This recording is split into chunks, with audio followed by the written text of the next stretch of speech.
გასაკეთებელი სახში რომ არა მივალაგებ რამე რომ გარეთ როდეს და საერთოდ ხანქან შეიტანე და ის გამოიტანე.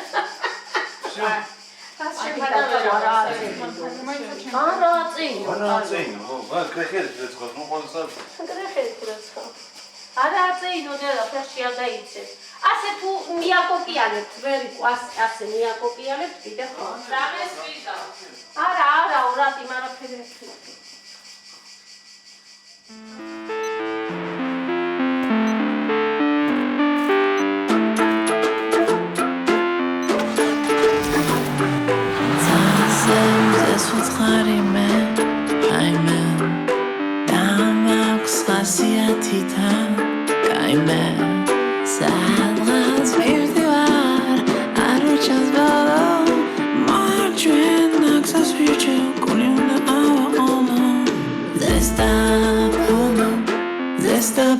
Show that be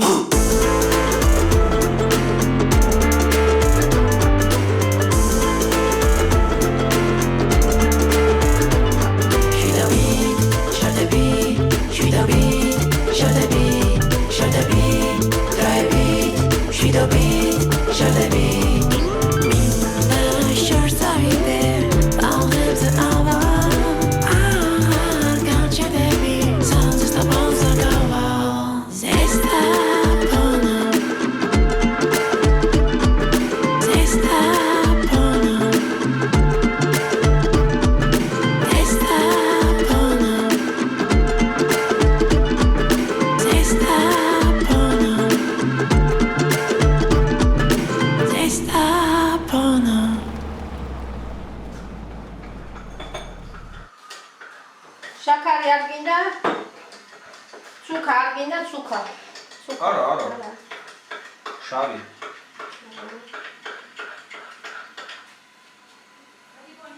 ხეთუნა მზად არის შენი კოფე.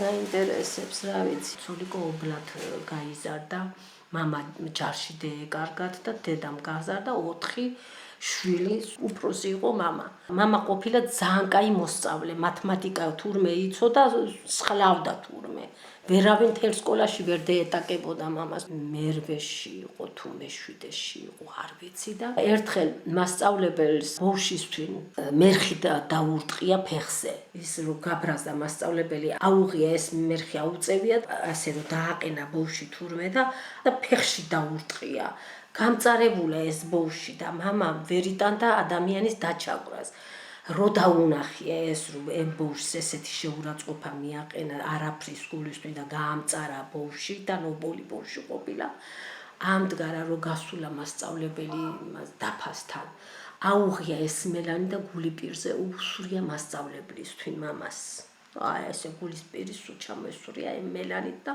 გეთრიე გარეთო და ამდღარა ეს ნაჯახი აუღია მერხში მქონდა უშედებული მამამ იმიტომ სკოლის მერე მივდიოდიო ტყეშიო შესასვჭრიდიო ზოგს ვყიდიდი ზოგის სახში მქონდა რომ ოჯახი მერჩინაო წამოვედი და წამოვედიო აღარც მივსულა იმის შემდეგ სკოლაშიო დირექტორსაც კი შემოუთვლია რომ დაბრუნდი სკოლაშიო შენის თანამოსწავლე სად არისო მაგრამ არ მისულა მამა თქვენი სკოლაც და თქვენი ისიცო ხო და იმ ბავშვმა კი დაამთავრა სკოლაო და კაი ბავშვი გამევიდაო და მე გამევედი მუშაობა მამამ ბოინში დავიწყე მუშაობაო მე იქიდან მაღაზიის მომარაგებლად და იქიდან შეხვდა თამარი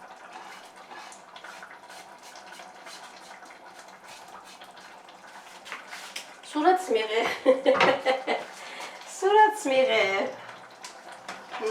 გადამიღე თამარას დაგათხოვდა გურჯაანში წამევიდა თამარა რომ მივეხმარები ბავშვების დასდაშიო და დაიწყო მაღაზიაში მუშაობა და მამა იყო მომარაგებელი მაღაზიის იქიდან შეხვდნენ ერთმანეთს ისე გაჭირვებაში ვიყავითო ტრიალ მინდორზე გამოვედითო 4 ბოძი ჩავასვეთო შემოაწნა გოდრის ისინი წყნელები მოწნული და მაღლა ჩალა ეპარად და როგორც გარეთ წვიმდა იგრე შიგნით. მე ამ დის ქმარმა მისცა ერთი კუშეტკა და ერთი მაგიდა. და ერთადერთი ნაბადი გქონდაო. ჩვენი ლოგინი ეგ იყო. ნაბადში გევეხვეოდით, დავიფარებდითო იმ კუშეტკაზეო და მორჩა ჩვენი საწოლი ეგ იყო. თამარა იტყოდა ხო. მაგათ გარშემო ყოფილა ვენახები. ბიძა ყოლია მამას შეძლებული და იმას უთქვია რომ წაიყვანე ცხენი ტაჭკაო და მოხნებზე და იმაზე იარეო. ხან წამლიდა, ხან ხნავდა ვენახებს და ამით რაღაცა ორი კაპიკი შემოიქონა და ერთი კატობებო იყო კატობებო და დაუძახია ამ ქარს რომ შვილო, მთელი დღე აქავარო და შენ კერიაზეო, ბოლი არ ამოდისო და რა სჭამეო, არაფერი მშიერი ვარო. ხო და ხვალე სოლიკომ გამithოხნოს ეს ვენახი პურსაც ჩამოგიტან და ფურსაცო. მე ეს ქალი დაუყარაულდიო დედამ და რო წავიდაო, ავიღე თოხიო თამარა. გადავედი და მე ვთოხნეო. სოლიკოს რას დაუწდიდიო. ვენახის პლანებშიო ნიორი ერგვა. ემ ნიორის ფოჩს მოვწყვეტამდიო, მოვსრესამდე და იმას ავჭამდი რომ გული არ წამსვლოდაო. ისე უჭირდათ. ხო და მე რომ მოსულა სოლიკო უთქვია რომ არის კატო მეგრე ეგრე თქვაო და შენქე გაგითოხიაო მამას უთქვია და მე რაღა გავთოხნო მე გავთოხნი შენ სხვაგან წადი და სხვაგან იმუშავეო ხო და ესე მიეჩვივნენ სოლიკოც და თამარაც ვენახების დამუშავებას იქ გაფურჩნას იქ დაკავებას იქ გათოხნას ყველა მიცოდა იმ გარშემო რომ ესენი ეგრე მუშაობდნენ და ყველა აძლევდა ხან პურს აძლევდნენ ხან ფულს მამას კიდე ხორბალი რაღაცები მოიქონდა და ამით ნელა-ნელა მერე შეიძინეს საქონელი. ორი, წვარი, ქათამი, ბატი, იყვი, ერთი ძროხა შეიძინეს, მერე ცხენი შეიძინა მამამ, ტაჭკა, მერე გუთანი ისი და აღარ დაჭირდა ბიძამისისგან თხოვება და რამე.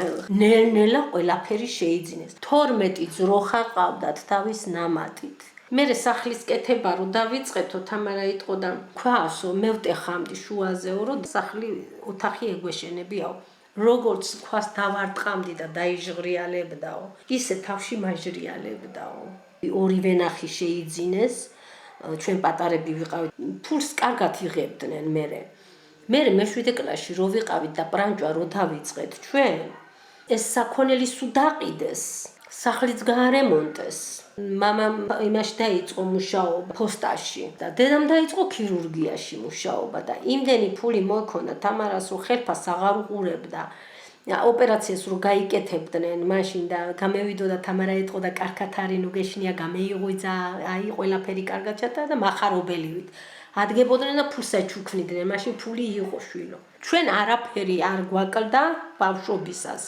საფნებსაც ეკერავდა ხოლმე დასაცმელსაც და გვიკერავდა ხოლმე იყიდიდა მატერიას და გვიკერავდა კაბებს ყველაფერი რო ეხერხებოდა თამარას ხელიდან ყველაფერი რო გამოსდიოდა და ძალიან აი ინტერესიანი ქალი იყო რომ მამაც ძალიან მადლიერები იყვნენ შვილო ფული რო ქონდათ ფული ვინც მოადგებოდა ფული გვასესხეს სოლიკო და რაღაცა არ არსებობდა მაგათ რომ ფული არ მიეცათ არ არსებობდა ეს ყველაფერი რომ კარგად იყო ხელფასიც ჰქონდათ შემოსავალიც ჰქონდათ ყურძნის რამე პიანინო იყიდეს მანანას უყიდეს წიგნები ძალიან უყვარდათ ესე იმდენად უყვარდათ აი ხოდრო არა ქონათ ღამე რომ მოდიოდნენ სანამ დაიძინებდნენ წიგს კითხულობდა მამა ჩემი დაიღლებოდა დედა ჩემი კითხულობდა დედა ჩემი დაიღლებოდა მამა ჩემი კითხულობდა და მე რო წამოვიზარდეთ მე მანანას აკითხებდნენ ხოლმე მეც კი მაკითხებდნენ ხოლმე მაგრამ მე იმდენად არა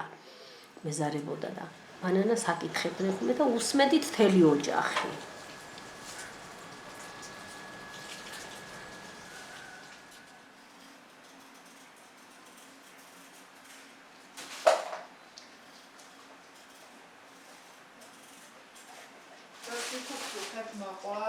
ხაჭაპ სანდალი გავაკეთე, დანდური გავაკეთე, სალათა, ხაჭაპურები, ლობიანი რაც არის.